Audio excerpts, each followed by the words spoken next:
നിപയോടൊപ്പം തന്നെ ഷിഗല്ലയും സംസ്ഥാനത്ത് പടർന്നു പിടിക്കുകയാണ്. വയനാട്ടിൽ 16 പേർക്കാണ് രോഗബാധയേറ്റത്.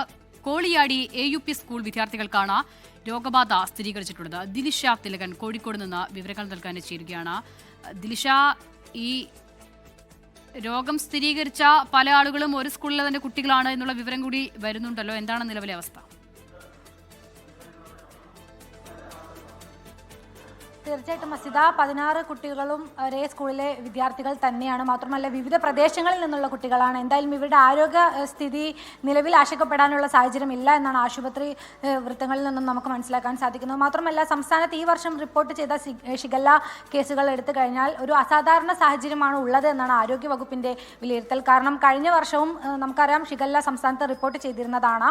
പ്രതിരോധ പ്രവർത്തനങ്ങൾ ഊർജിതമാക്കിയിരുന്നു. അതുകൊണ്ട് തന്നെ രോഗത്തെ പെട്ടെന്ന് തന്നെ നിയന്ത്രണ വിധേയമാക്കാൻ സാധിച്ചിരുന്നു. കഴിഞ്ഞ വർഷം 53 പേർക്കാണ് ഷിഗല്ല രോഗബാധ സംസ്ഥാനത്ത് തന്നെ റിപ്പോർട്ട് ചെയ്തത്. എന്നാൽ ഈ വർഷം അത് 153 ആയിരിക്കുന്നു എന്നുള്ളതാണ്. അതായത് ഇരട്ടിയിലധികം പേർക്ക് രോഗബാധ സ്ഥിരീകരിച്ചിരിക്കുന്നു. വയനാട് ജില്ലയിലേക്ക് വന്നു കഴിഞ്ഞാൽ ഇന്ന് പുതിയ കേസുകളൊന്നും തന്നെ റിപ്പോർട്ട് ചെയ്തിട്ടില്ല. പ്രതിരോധ പ്രവർത്തനങ്ങൾ, അതുപോലെ തന്നെ ഇത് നിയന്ത്രണ വിധേയമാക്കാനുള്ള പ്രവർത്തനങ്ങളെല്ലാം തന്നെ ഊർജിതമായി നടക്കുന്നുണ്ട് എന്നുള്ളതാണ്. നിലവിൽ രോഗം സ്ഥിരീകരിച്ച 16 കുട്ടികളുടെയും ആരോഗ്യനില തൃപ്തികരമാണ് എന്നാണ് DMO അറിയിക്കുന്നത്.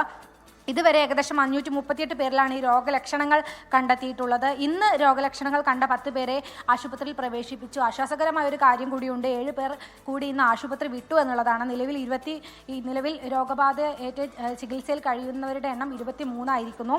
ഇതുവരെ 187 പേരെയാണ് ആശുപത്രിയിൽ പ്രവേശിപ്പിച്ചിരുന്നത്.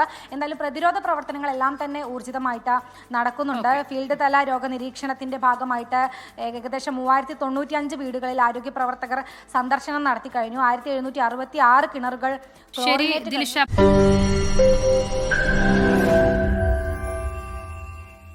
ലോകത്തെവിടെയായാലും ഏത് സമയത്തും 24 വാർത്തകളും ഓഗ്മെന്റഡ് റിയാലിറ്റി പാക്കേജുകളും എക്സ്പ്ലെയിനറുകളും വിശദമായി കാണാൻ ഞങ്ങളുടെ YouTube ചാനൽ നിങ്ങൾക്ക് സബ്സ്ക്രൈബ് ചെയ്യാം.